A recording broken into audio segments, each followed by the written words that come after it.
Christine Lagarde, bonsoir. Bonsoir. Alors vous êtes dans la région en soutien à Hervé Novelli pour la campagne des régionales. Oui. Quels sont vos rapports avec Hervé Novelli? C'est lui qui vous a invité. J'ai les meilleurs rapports possibles avec Hervé. Nous travaillons ensemble depuis 2 ans et demi.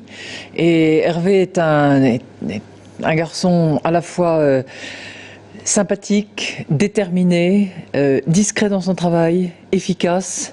C'est un bon joueur d'équipe, un bon camarade, et vraiment on travaille ensemble dans un très très bon esprit, et je suis très heureuse de venir le soutenir parce que il vaut la peine qu'on se décarcasse pour lui.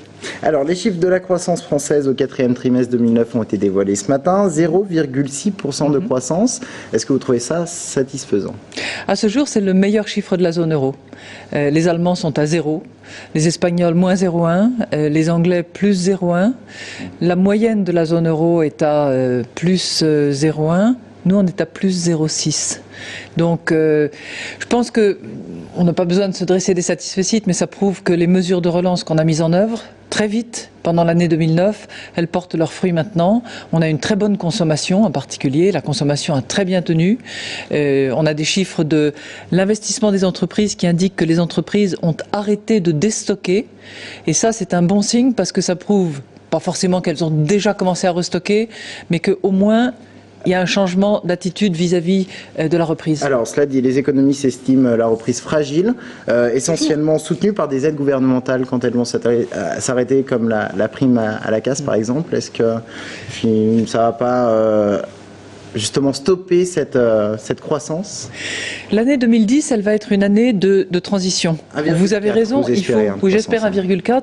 Et il va falloir que, en même temps que graduellement on retire un certain nombre de soutiens, comme la prime à la casse par exemple, petit à petit on encourage l'investissement privé. Et c'est pour ça qu'on a réformé la taxe professionnelle pour alléger les charges sur les entreprises et qu'elles décident d'investir. Alors on en vient à la nouvelle croissance, thème de votre visite ici devant les chefs d'entreprise. Cette nouvelle croissance, où est-ce qu'on va la chercher autre que la suppression de la taxe professionnelle? Dans l'innovation, dans l'investissement, dans la formation professionnelle. Formation professionnelle, il faut la modifier, la réformer? Elle a été réformée. On l'a réformée en profondeur. On a constitué un fonds spécial pour la formation, en particulier des personnels en alternance. Il y a plus d'1,5 milliard qui va y être consacré.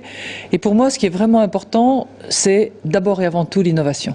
Il ne faut pas qu'on imagine faire concurrence aux Chinois ou aux Indiens avec des coûts de main-d'œuvre. Ils seront toujours plus forts que nous. En revanche, compte tenu de l'avance que nous avons dans la compétition mondiale, il faut impérativement qu'on soit toujours avec un coup d'avance. Un peu comme la campagne d'Hervé Novelli, il faut que la région ait un coup d'avance. Alors, il y a aussi les exportations, et j'en viens à cette question sur le TGV, avec les projets de ligne à grande vitesse aux États-Unis. Oui. La France a ses chances. Est-ce que vous avez du nouveau là-dessus, par exemple?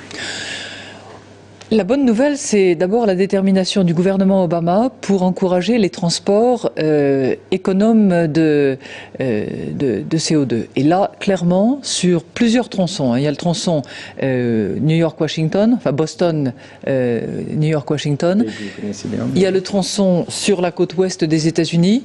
Et puis, il y a 1 ou 2 tronçons dans le Texas, où ça pourrait là aussi, entre Austin et Houston, se justifier. Il y a 3 régions donc où très clairement Alstom en particulier n'ont pas encore été bouclés.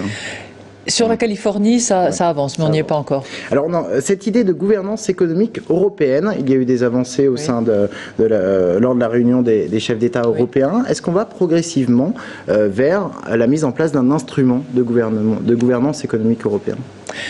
La crise nous a fait passer un grand pas vers une meilleure gouvernance économique européenne. Et pour la première fois, la chancelière allemande a utilisé le terme de gouvernement économique, ce que le président de la République, Nicolas Sarkozy, prône depuis déjà un certain temps.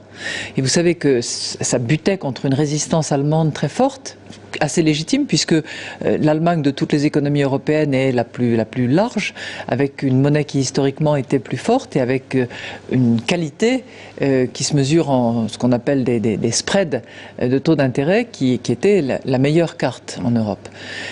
Que la chancelière allemande aujourd'hui dise « oui, on a besoin d'un gouvernement européen », de nature économique. On a besoin d'une nouvelle gouvernance. D'un véritable organe décisionnaire? Comme toujours en Europe, vous savez, les idées avancent progressivement et se transforment au bout d'un certain temps dans des institutions, dans des fonctionnements, et c'est comme ça qu'on apprend à travailler les uns avec les autres. La crise grecque que nous avons vécue, que nous vivons encore actuellement, elle nous a appris aussi à travailler ensemble, à préparer des décisions au niveau de l'Eurogroupe et à faire preuve à la fois de solidarité dès lors que de l'autre côté, il y a responsabilité. Alors, plan d'extrême rigueur en Grèce, plan de rigueur dans la plupart des pays européens. En France, on n'ose pas employer le terme rigueur. Est-ce qu'après les élections, on aura un véritable plan de rigueur? Il y a des propositions qui vont être issues de la conférence sur le déficit qui sera annoncée en avril. Est-ce que ce n'est pas un plan de rigueur déguisé, ça?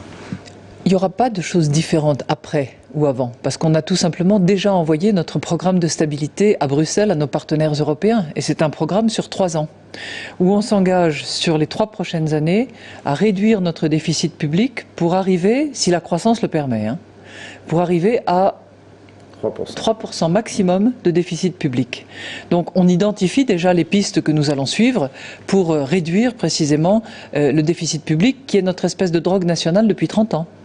Merci beaucoup Christine Lagarde d'être venue sur ce plateau.